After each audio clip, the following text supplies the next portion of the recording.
Bienvenidos, bienvenidas a la Cueva del Druida. Aquí podrán escuchar historias y ver los parajes en donde se suceden, y la belleza de dichas tierras. No olvide darle like, suscribirse y darle a la campanilla. Gracias por apoyar el canal.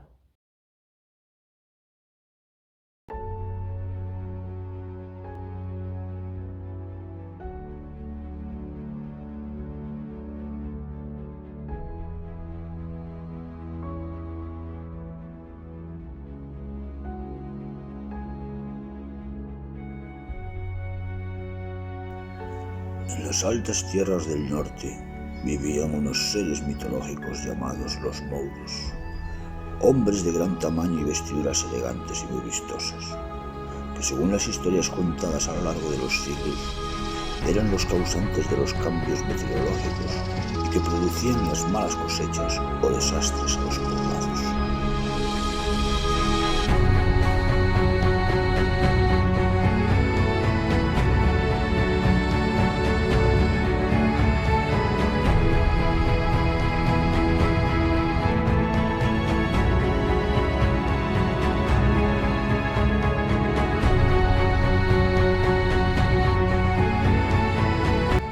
También existían las Mouras, mujeres de gran belleza y de cabellos rubios y profundos ojos azules, que según la leyenda habían sido serpientes encantadas, que los Mouros les encantaban y tomaban como pareja a lo largo de los siglos de vida.